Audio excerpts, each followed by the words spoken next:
All year round, Frontier Home Products and Design has what you need to make your home comfortable and beautiful. Relax on a new timber tech deck designed by Frontier's experts. A new fireplace from Frontier Home Products Fireplace Gallery adds warmth and serenity to any home. Beauty and versatility at Frontier Home Products and Design Center, 4213 Peachtree, 5th next to the Bayfront Highway. Frontier Home Products and Design Center. Discover a new frontier. PA contractor number PA039007. Get paid to drive. Start a new career behind the wheel at the EMTA. If you are looking for a high-paying and rewarding career with full benefits and paid training, stop by or apply online today with the EMTA. Plus, EMTA riders can now enjoy free Wi-Fi on new, clean, and environmentally friendly buses to travel all over Erie County. Visit ridethee.com for more information. Get on board EMTA. Get on board EMTA. Get on board. Welcome to TalkErie.com's Joel Natale Show, Erie, Pennsylvania's daily podcast. Every day, we tackle the biggest issues that the Erie, PA region faces. Stay informed and involved as we advance the narrative of Erie. Now, here's Joel Natale. Once a month, unless we have to do it more often as events warrant, we sit down with the county executive of Erie County, Brenton Davis, county executive. Good to see you, sir. Good to see you as well. All right, let's kind of back up to last week. Again, Erie County under the magnifying glass, really across the state. We had some, and really around the world, we had some, trouble with our vendors at the election office here. Can you shine some light of what? Here's. Can I just ask you, why do we have to have certain pieces of paper and use certain printers in order to feed these machines? What's the deal with that? So, those would be questions for the election board. Okay. So, as the county executive, I have nothing to do with the elections by virtue of the office. As a matter of fact, it's because the Board of Elections is comprised of the members that aren't running, and I'm a separate branch of government. So anything that falls under, the only thing I can do is try to provide assistance where appropriate. And, any of the comments that I make, a lot of it's just making the taxpayers aware of what their government is doing, and rightfully so.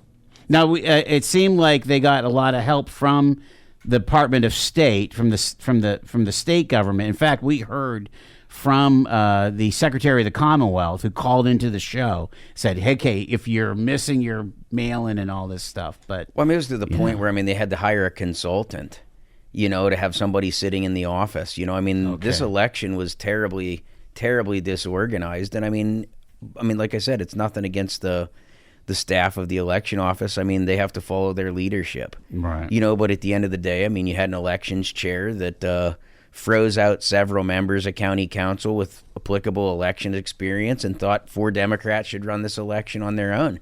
I don't want to say a ton about this because there are open investigations and things that are going on right now behind the scenes. Well, there were lawsuits, right? Not only that. You really mess up when the Democrats and the Republicans of the state, both political parties, sign on to the same lawsuit. Yeah.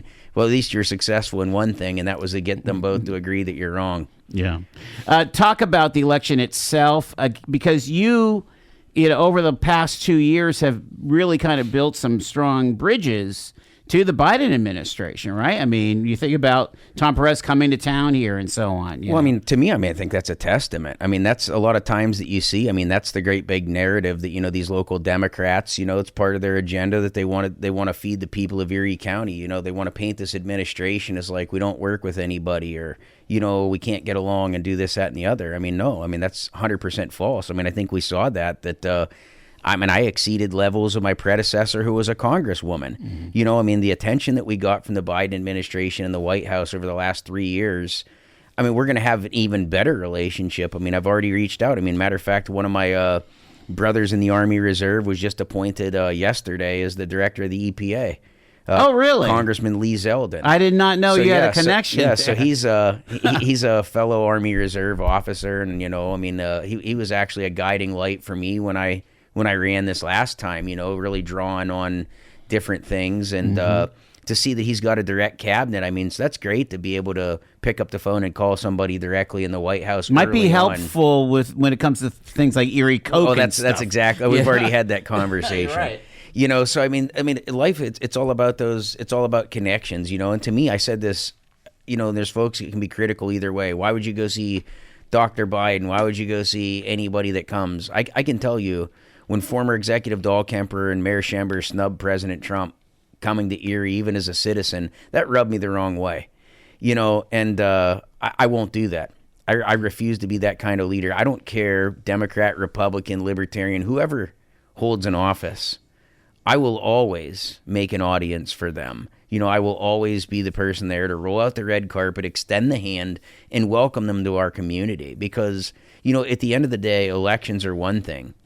But come the end of election, you accept the results, you close ranks, and you govern. Mm-hmm. And, I wasn't elected to be the county executive of just Republicans. I'm here to represent our entire community, and that's what these offices are truly about.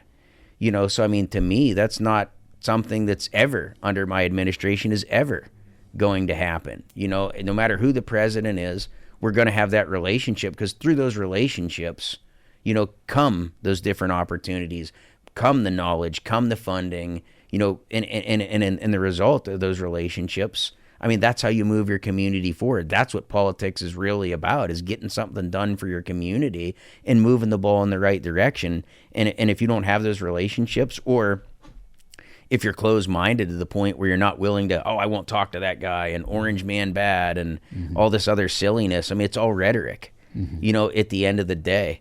So I mean, we are going to have that relationships, and we would have. Had Harris had won, we'd have the same relationship. But I can tell you, I mean, it's a heck of a lot easier when it's not across party lines. Right. So, I mean, I was able to do it the hard way. Well, I really look forward to seeing what we can do with Erie County now that the pathway just got a heck of a lot easier. Let's get a phone call here. Hi, you are live on Talk Erie with the County Executive, Brenton Davis. Hey, good afternoon, Mr. Davis. Hey, good afternoon.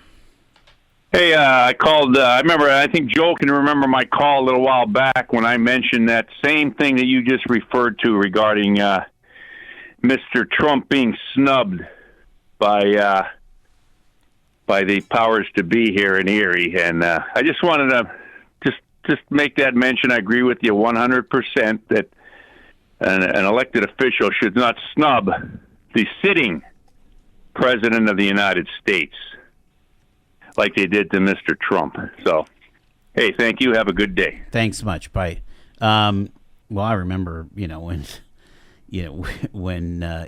W came in 2004, same thing.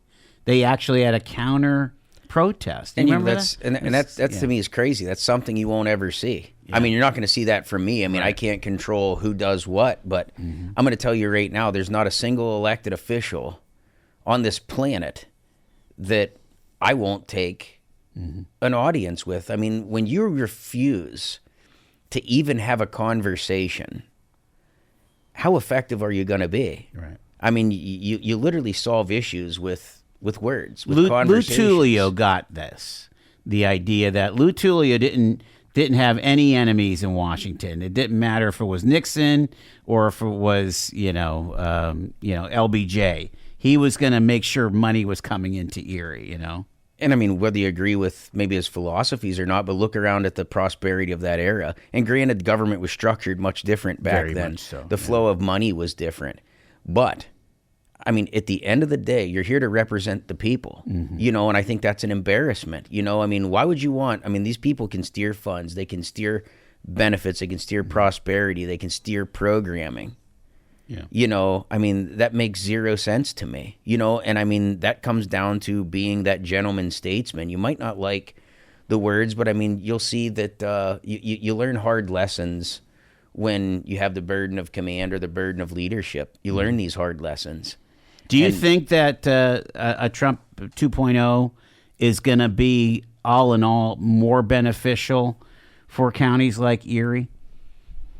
I can't say, but I can tell you one thing. I just put it into perspective of what I know. holding this office. I mean, in the event that you were to lose an election and have to come back for a third term separated, I mean, you are going to be absolutely lethal and dialed in on day one. Mm-hmm. I mean, you know how that aircraft flies. You know how it operates. The ship of state. And the other thing, I mean, even the things that President Trump-elect has now talked about, or President Trump has talked about, on how early on he took political advice that maybe he wouldn't have taken a second time. Well, I've found myself in very similar shoes in the last 3 years. So, I mean, I see a lot of different parallels, and in how offices function. I mean, I've seen a lot with the Biden administration and comments that they've made.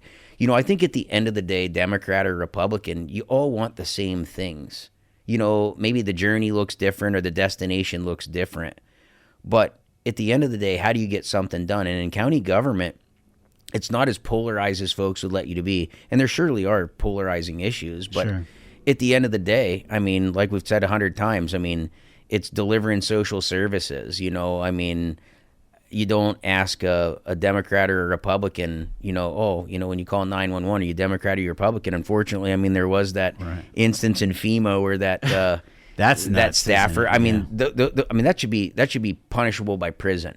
I mean, you're talking about denying services based on political ideology. But I mean, that just goes to show how far down into the gutter our country has come. So I mean, will we turn a page here? And I think it's up to us at a local level to be that leader and to be that shining light to say, hey, look, we reject these narratives. I mean, you have the Jasmine Floreses and the folks, making their little epitaphs and all the different things that they've done. That's 100% the wrong answer. When we should be condemning this kind of speech, we should be condemning that kind of behavior and really set these things aside and say, look, we have more in common than we have not. And I mean, that's really where I focus my energies. Let's get another phone call. They're busy today. You're on line with TalkErie and Brenton Davis, the county executive. Hey, what's up, guys? That's funny that you mentioned Flores. That's why I was calling. Has there been anyone calling for her resignation or? Well, again, that's city council, and again, I mean, everybody has an opinion, but yeah. Did you want to weigh in, or yeah? Well, I mean, to me, I can definitively say that I haven't seen. I mean, I find it odd. I mean, you've got a mayor that ran solely on ending racism as a goal, not a peep. That's not leadership. You've got county council Horton, chair of this previous election failure, that consistently talks about racism. When members of their own party speak out, they condone it as free speech. I mean, to me, that's if a member of my party went off and made a racial tirade like this, I mean, at least here locally, yeah. I'm not here to police the entire nation and take accountability for an entire party. But you better believe if one of my colleagues stepped wildly outside and made comments like this, yeah. You would have to condemn that. And I mean, that is how you make a difference in your community. Thanks for the call, caller. Appreciate it. Bye-bye. There was a public hearing, and you did like a series of conversations around the county about the county budget. What was the vibe from all that? So we did. I mean, to me, I think I just noticed that everybody kind of has their own personal issues that I think that they embody as important to them, and it varies. I think the one thing I noted most is out of a nearly $600 million budget, you don't get a whole lot of questions about the meat and potatoes of the actual budget. Yeah, like OCY or HHS. I mean, and they don't. And ironically, I mean, that's the huge chunk. That's the hugest, the largest chunk. It's like you think of Thanksgiving dinner and, there's turkey and yams and potatoes and all this stuff on the table. And somebody's like, did those breadcrumbs fall off that table? What about those breadcrumbs? And it's not that money's, right. I don't want to equate and make light of, taxpayer funds because they're not breadcrumbs. Every dollar is important. But, right. At the end of the day, sometimes it's not even issues that have anything to do with the budget. It's some folks just want an audience with the county executive to just say whatever they want to say, Sure. Good, bad, or indifferent. But you didn't do this last year, right? Did you? No. I mean, this was just something unprecedented. This is just something new. Yeah. It's something I thought I'd give a try.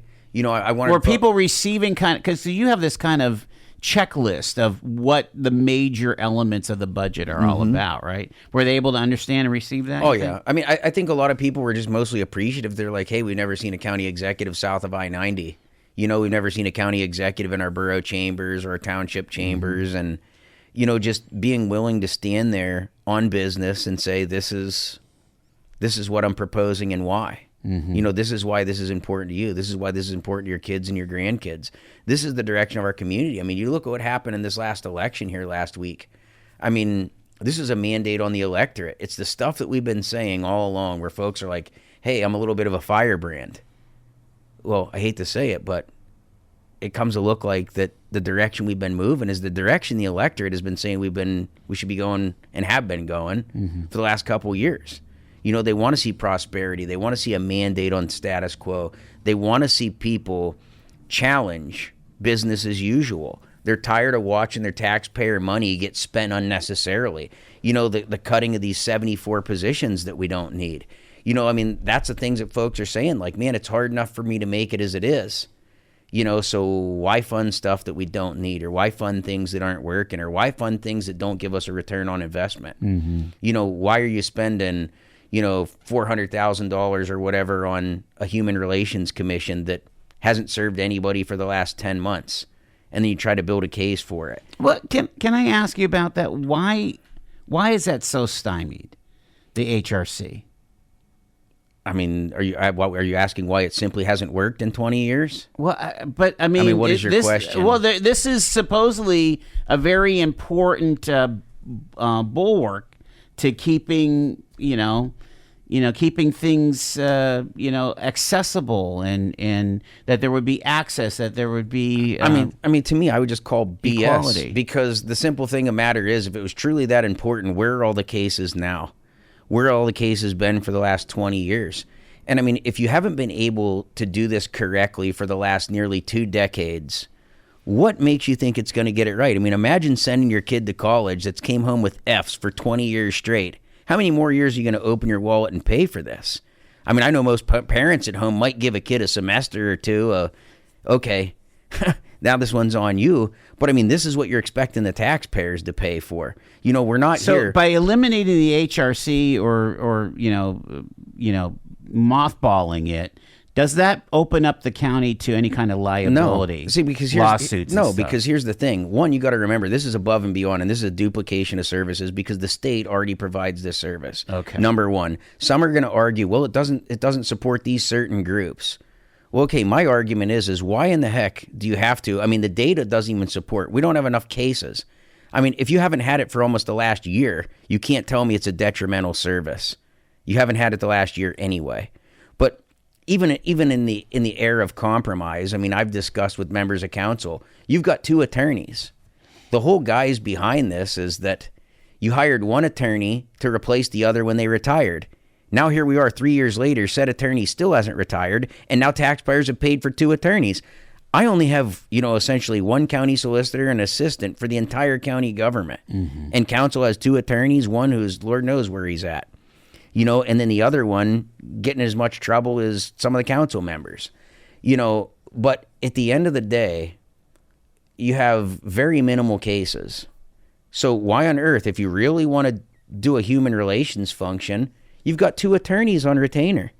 So why not provide the services? It would be less expensive to hire a dang attorney for each of the maybe 10 cases that come up, because sometimes it might just be a simple phone call to a landlord advocating for these people or whatever it is. I mean, at the end of the day, is it about holding kangaroo court, or is it about solving the problems for people in places where it really matters?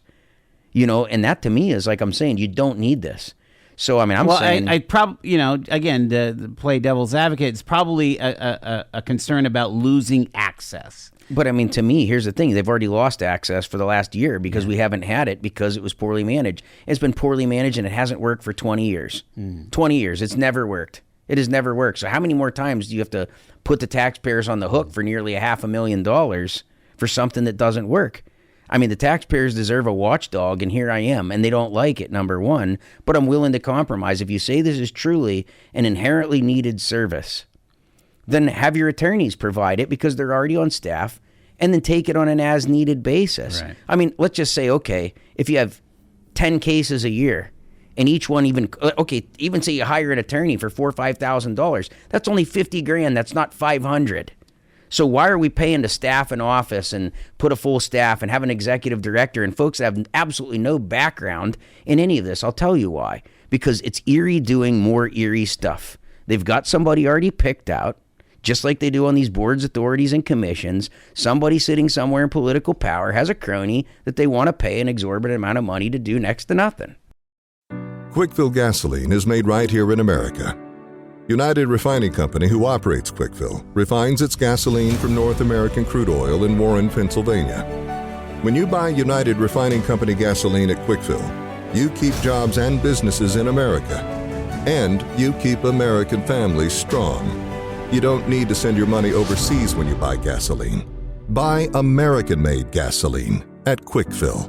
Quickfill, driving America.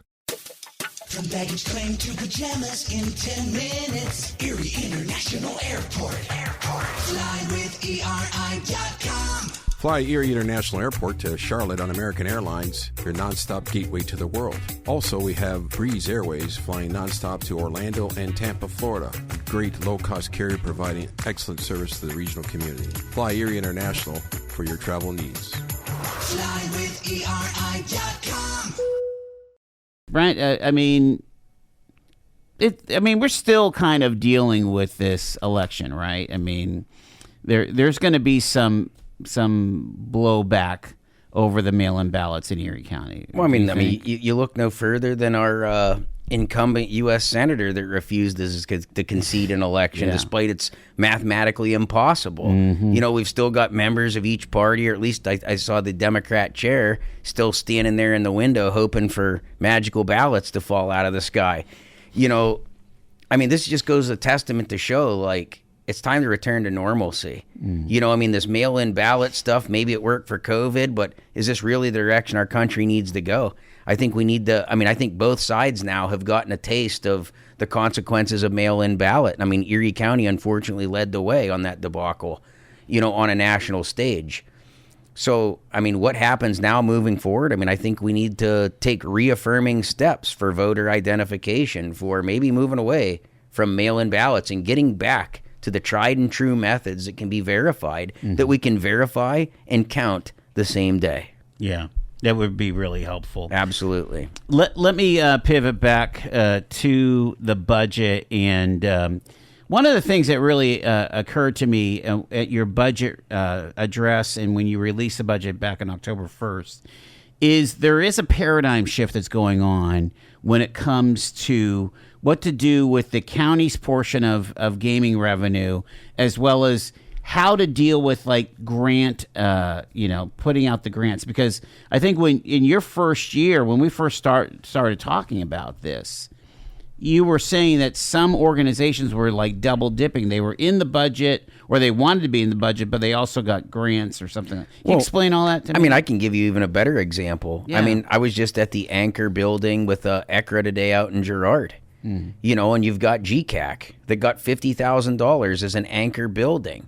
Okay.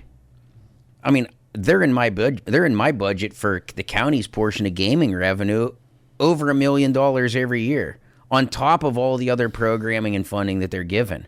So why on earth are they getting a bite of the apple at ECRA?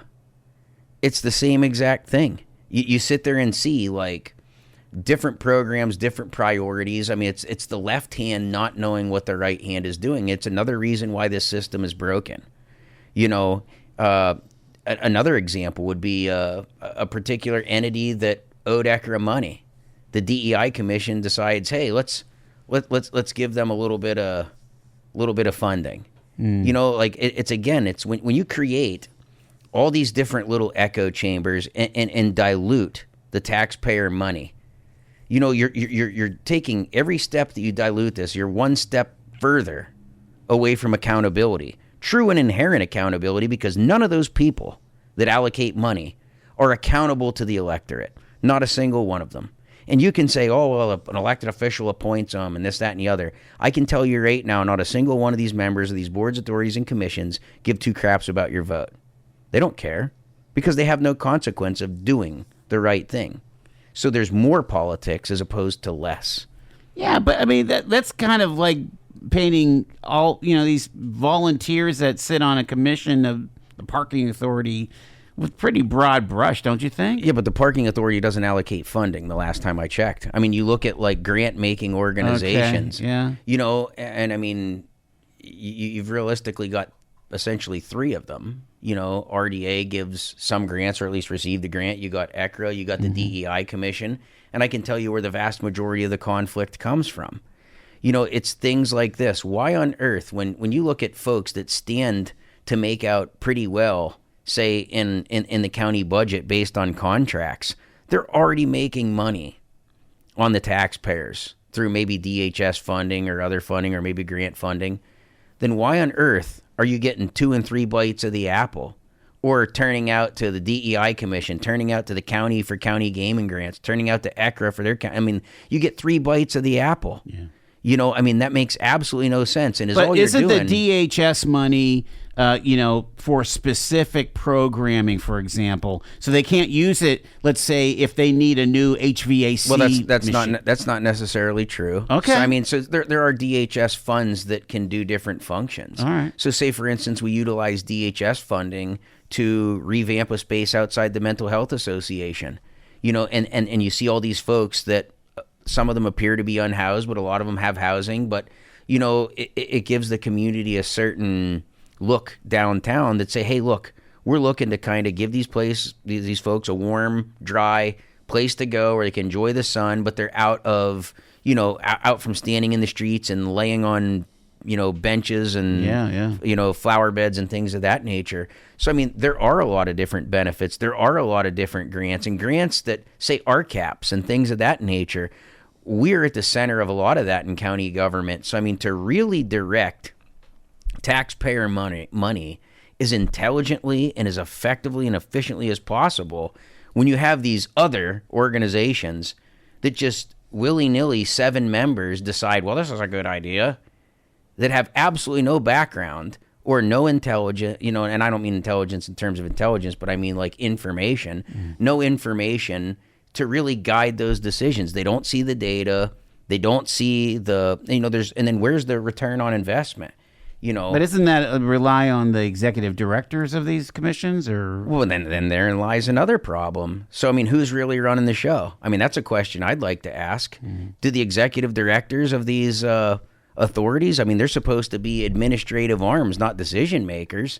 So if you're at the point where you have authorities that have executive directors that are essentially the tail wagging the dog, is it really a collective body that makes the decision? Or is it a person predisposing, hey, it's like getting a kid. Do you want peas or do you want carrots? You still eat a vegetable.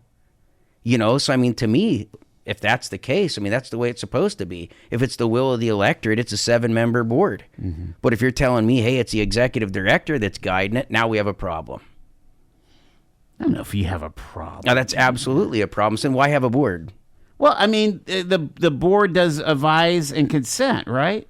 Let's look at. When you're talking about economic development, which is one of your favorite things, we do have an economic development agency. It's called the Erie County Redevelopment Authority, right? We do. And so, and they have a budget and they have a loan fund and all of these things. For example, their issue, honestly, is they don't really have.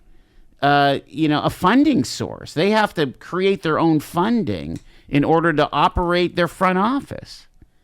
Well, to a degree, but that board also makes the day-to-day decisions. And all 5 members are appointed by the county executive, and they're there to move the football in the direction that sets the agenda that's set by the executive. That's why that exists like it does. And different authorities, different commissions operate differently. But again, at the end of the day, what we see, and when I say Erie is doing Erie stuff, you look at the Port Authority, you look at all these different authorities that kind of put the who's who and the crony of this and the crony. It's not hard to play the 3 degrees of Kevin Bacon with who's who in this town. That's the way a lot of this comes down to it. But the boards, that's where supposedly the political accountability is. Right. But, you can't have that with a part-time board. I hate to tell you, it doesn't work. So, you look at other counties that are far more successful with their infrastructure investments. They keep it all right in-house. Why? Because one hand knows what the other hand's doing. You got 3 commissioners of the county government that allocate these funds, and they do it intelligently with a return on investment and without the overhead. Without the overhead. So I mean, in our case, $600,000 a year at ECRA, you could drive that back into projects. Why shouldn't that go to the community? And why shouldn't you see that leveraged out 4 and 5 times like we've shown with the municipal gap funds? Not one single dollar of that goes into administration. Every single dollar of that through the county's program went to the people where it belongs, keeping their taxes low. Right. And again, like we've talked about before, the reason why they went the ECRA way was because back 20 years ago, the county was a black hole. Well, that was political infighting. I mean, what it is, this has always been a struggle and a balance of power, but when you sit there and look at it, I mean, when taxpayers, if they go on ECRA's website and you look at other disclosures, you look at $20 million or $15 million, whatever the total is, in loans. Why are we loaning money to places like State College and Wilkes-Barre and, to banks that are housed in New York City and New Jersey? I mean, explain to me how our county casino gaming revenue money that was meant to lower our taxes is funding businesses in other counties and potentially other states. Figure that out, and it's right on the website. Other disclosures, go to ECRA's website, scroll down and look at the loans. Look where they're going. 1855 Capital. You look at Bridgeway Capital. Mm-hmm. When I, as the county executive, ask, where's this money? Where are these loans? And Bridgeway tells you to pound salt because your contract's not with us? Yeah, and you wonder why we have a problem with that. Yeah. I mean, that to me is alarming, and taxpayers need to know the answers. This is Erie doing Erie stuff and nobody telling the story. And it's kind of like the mandate of the electorate, like Trump. Trump came in telling people what they didn't want to hear. They didn't want to believe it. Well, now who's right in the end? Mm-hmm. And I mean, you just saw the red wave that came because people are tired of this kind of stuff. And that's why, I know that's why I catch the guff that I do. It's because people don't want to hear the truth. And they also don't want you to shine light into the dark. Got about 7 minutes left with the county executive. Where do you see your budget going? And again, you were able to kind of hold off on any kind of tax increase. Is that correct? Well, yeah. So there's no tax increase. Again, like I said, folks, these are the laws of math and economics. I proposed a 0.85 tax increase last year. And council cut that to 0.6. Well, it's based on math. You know what your costs are going to go up. You know what you need. You know what your revenues are. Nobody likes to raise taxes. I sure as hell don't like to do it. But I can tell you when I do it, it's necessary because it's math. You can look at the projections and what 4% is, wage increases, the things of that nature, and which is why, again, they weren't willing to make the cuts last year. You remember they weren't willing to make the cuts, so I had to raise taxes. Like there's only 1 or 2 things that you can do, and government can only get revenue by raising taxes, looking at opportunities to leverage casino gaming revenue money to offset infrastructure, but that benefits more townships than it does our county government. But you know what? That's me fighting for my residents. Left pocket, right pocket, it's still the same pair of pants. If I can keep your sewer bills low and water bills and all these different projects from costing you money, I'm saving you money. I necessarily can't do it with wage increases based on 8, 9, 10 different union contracts and addendums and those things. That 4% is 4% is 4%. So 145 million times 4% that goes up every year. These are firm fixed costs that no matter how much of a mathematical or financial genius you are, unless you eliminate people, you can't change that number, which led us to the situation that we're in right now. Talk about there were some news reports about ARP money. Do we have it all tranched out? So it's all allocated in this budget proposal. Okay, it's all allocated. So we're not going to miss any deadlines that way. So no, it's all in the hands of council. If they want to play tomfoolery like we fully expect them that they're going to, if they come in and want to propose new ARP ideas, keep in mind. So tomorrow, we have the Community Resilience Center, which is turn in work release. This will be the first time in Erie County history that not a single individual is going to have to sleep in the streets only by choice. We have enough beds for every single homeless person in Erie County for the first time in history because we took this money, we took a plan. Last year, Andre Horton willy-nilly allocated $1 million to Erie County Care Management without a plan. It took my administration 11 months and 13 days to make this idea happen with a plan that makes any kind of intelligent sense. And we're making it work. We made lemons, we made lemonade out of lemons. And that's the reality. Well, I can tell you, we have until the end of the year to allocate this. So if they don't pass the budget as is, there's absolutely no recourse. So if they want to try to allocate something else, I'm going to 100% veto it, because we don't have time to appropriately account for it, contract it, come up with a plan based on data with community stakeholders. And we don't have that runway anymore. We could do that last year, and I showed that we could, and we did.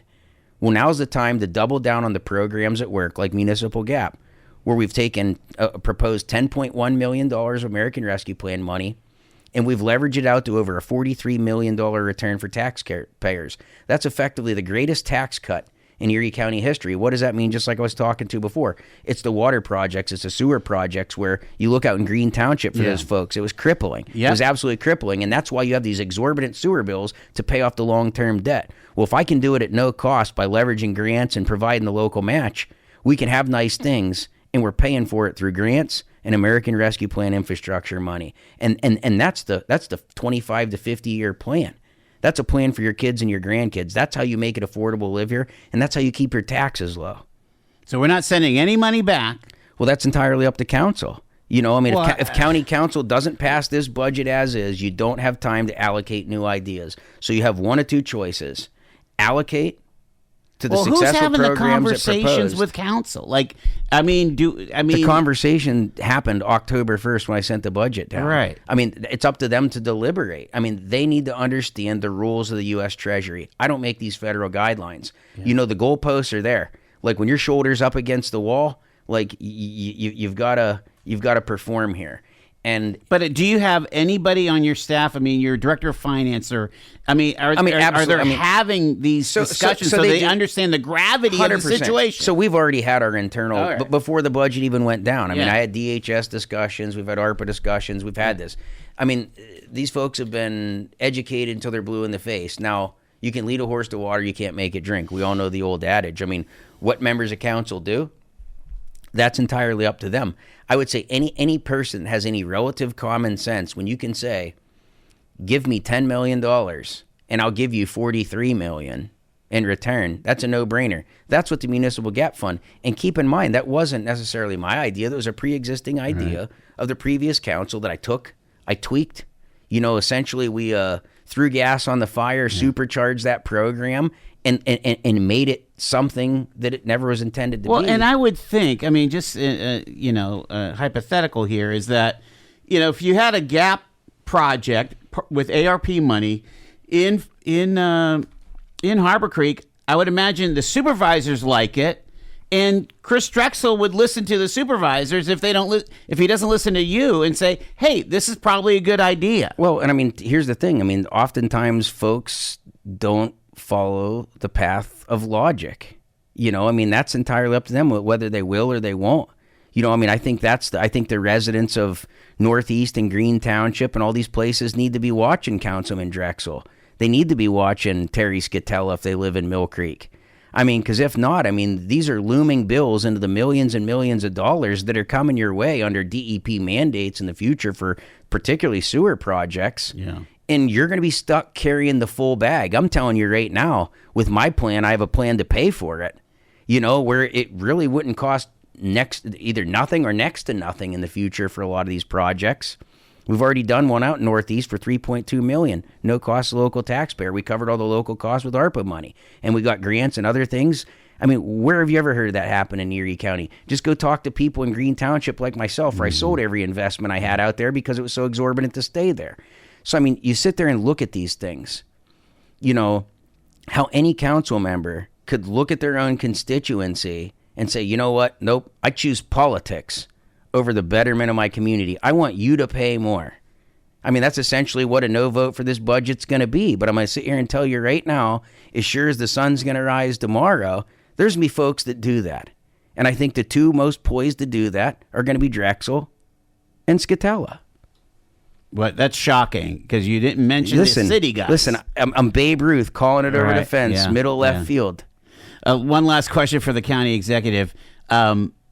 we got some big chunky money from RCAP this last go around. I mean, that's the Project Resolve up at Barron there. That's pretty. So I mean, that's huge. I mean, stuff. when we talked to Dr. Ford, 18 months ago, 24 months ago, and I said, hey, how long is this going to take? He's like, 5 to 8, maybe more years. Okay, watch this. And that's we take $5 million American Rescue Plan money. I get with President Neely Bendapudi of Penn State and say, look, Erie County's got $5 million, but we're only going to commit it if you match it. And she committed. We doubled $5 million in a 30-minute conversation. That was off to the races. That was first in money, $10 million of the 27 that we needed. And then you advocate, different capital stacks and different RCAPs back to back.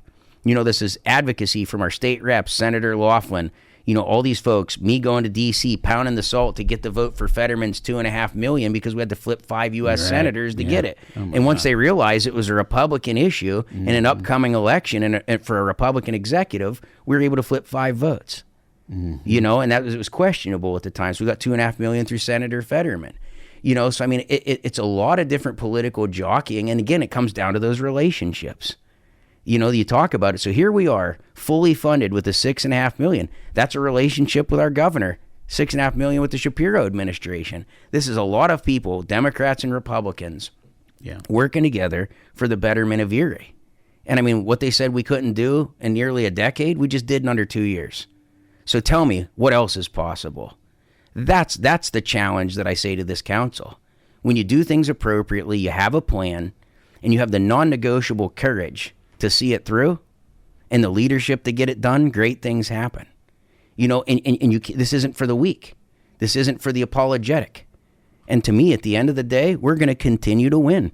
Erie County is going to continue to win, under my administration with the partnership of the elected officials that I have my left and my right of both parties. Leave it there. County Executive of the County of Erie, Brenton Davis. Thank you, sir. Appreciate it. You've been listening to The Joel Natale Show, Erie, Pennsylvania's daily podcast from TalkErie.com. Subscribe to our show on your favorite podcatcher and get involved by emailing joel@TalkErie.com.